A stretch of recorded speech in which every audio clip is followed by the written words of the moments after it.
Hello, and welcome back to Kim Reads Continue with Wicked. Part 10 of In the Jaspers of Kyomiko. The next day hardly dawned at all, so gloomy with rain, so glowery with featureless clouds. In the parlor, waiting for Nanny to emerge and continue her obligation of entertaining them, the sisters and Sarima discussed what new facts they'd learned about their auntie guest. Elphaba, mused two. It's a pretty enough name. Where does it come from? I remember, said Five, who had once gone through a faintly religious phase when she realized marriage's possibilities were growing dim. I had a Lives of the Saint once.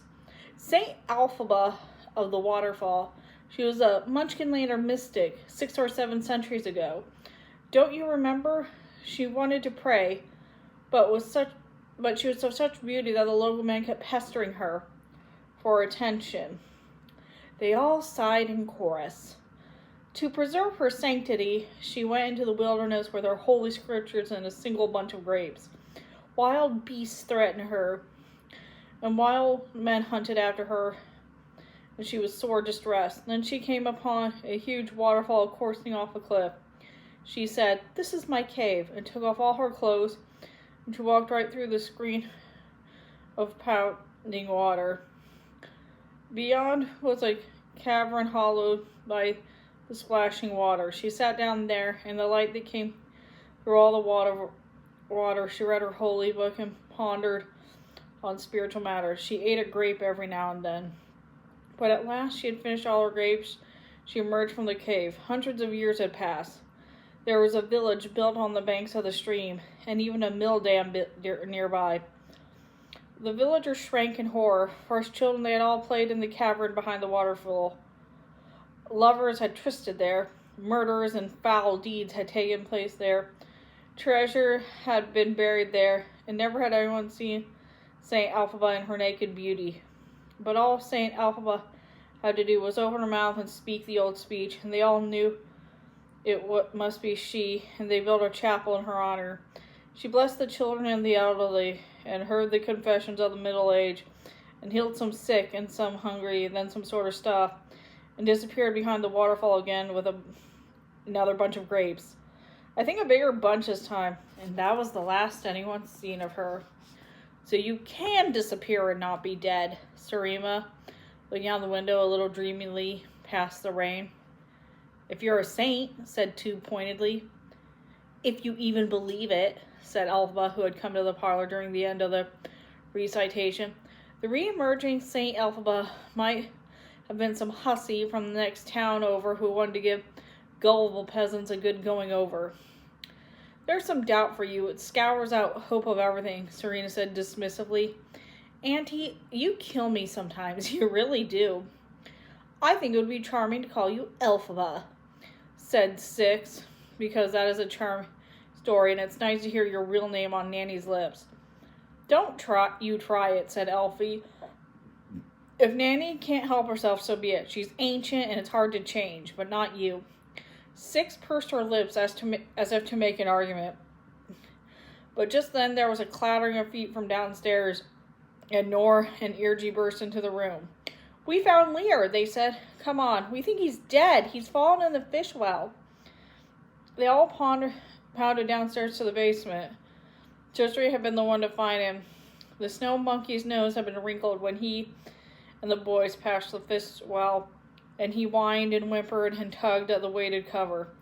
Nor and Irji had an idea to lower him in the bucket then, but when they swiveled the cover off, the lurid gleam of light on pale-hued flesh had terrified them. Manik came running when he heard the noise of his mother and the others exclaiming before the well. They pulled Liir up. The water had risen, what with the continual melting and the further rain. Liir was like a corpse left in the stream, bloated. Oh, is that where he was? Said Manik in a funny voice. You know, he said he wanted to go down the fish well once. Get away, children. You shouldn't see this. Go upstairs, Sarima said, scolding. Come on now, behave. Upstairs for you. They didn't know what they were looking at, and they were afraid to look too closely.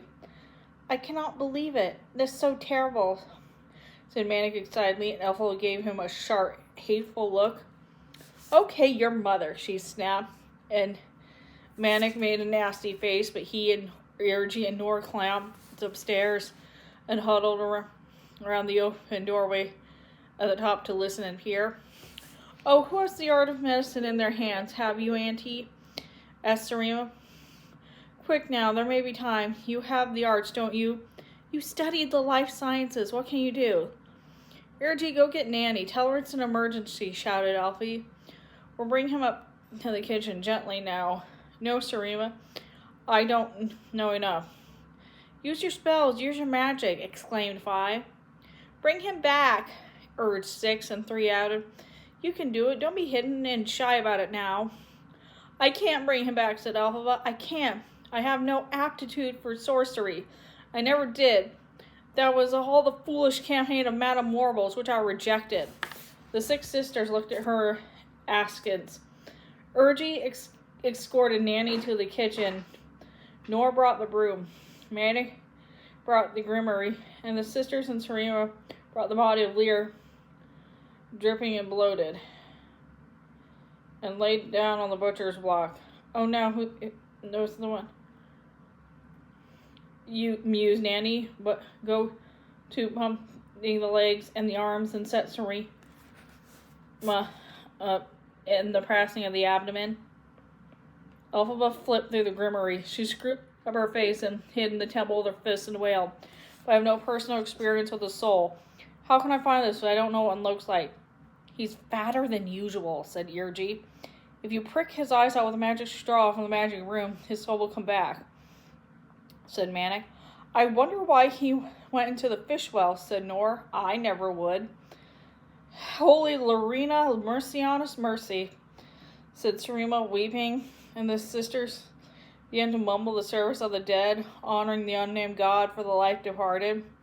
"Nanny can't do everything," snapped Nanny. "Elphaba, be some help. You're just like your mother in a crisis. Put your mother on his and push on his lungs. Go on." Elphaba wiped the weft off Liir's pasty face with the edge of her sleeve.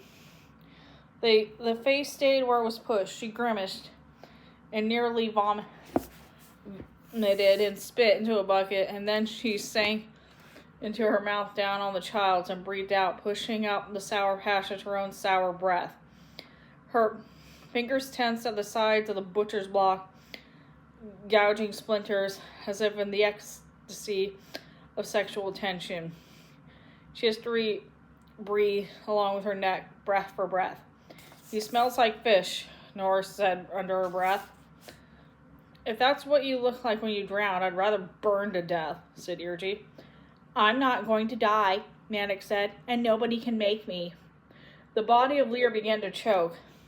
They thought at first it was an involuntary reaction, air from Elphaba's mouth pocketing and blurting out again, and there was a small stream of yellowish yuck. Then Lear's eyelash moved, and his hands twitched of his own accord. "Oh, mercy," Sarima murmured. "It's a miracle. Thank you, Lena. Bless you." "We're not out of the woods yet," said Nanny. "He may still die of exposure. Quick now, off with his clothes." The children watched the silly dignity of grown-up women tearing stupid Lear's trousers and tunic off. They rubbed him all over with lard. This gave the children a case of the giggles and made Irgi feel funny in his trousers for the first time in his life. Then they wrapped up Liir in a woolen blanket, which made quite a mess, and prepared him to be put to bed. "Where does he sleep?" said Sarima.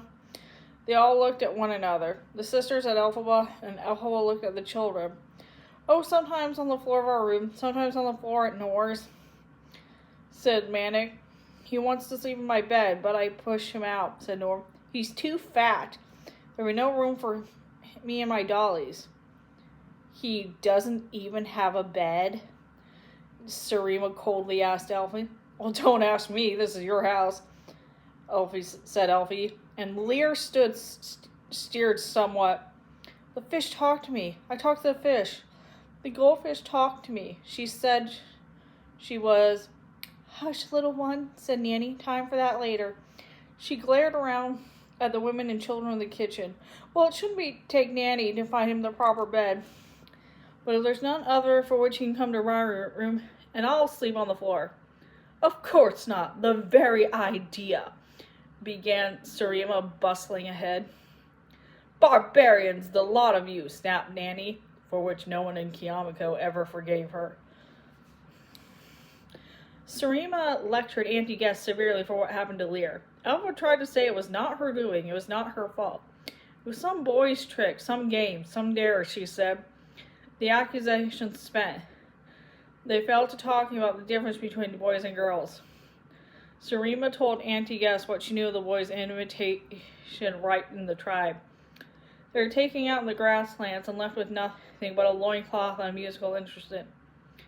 They were required to call forth spirits and animals out of sight, to converse with them, to learn from them, to soothe them, if they need soothing, to fight them if they need fighting. The child who dies at night clearly lacks the discretion to decide if it needs fighting or soothing. So it's correct that he should die young and not burden the tribe with his foolishness. Why do the boys say those spirits approaches them? Asked Auntie Guess. Boys say very little, especially in the spirit world, she said. Nonetheless, you pick up what you pick up, and I think some of these spirits are very patient, very wearing, very obdurate. The lore supposes there should be conflict, hostility, battle, but I wonder, in contact with the spirits of the boys, need a good helping of cold anger. Cold anger? Oh yes, don't you know the distinction? Tribal mothers always tell their children that there are two kinds of anger, hot and cold. Boys and girls experience both.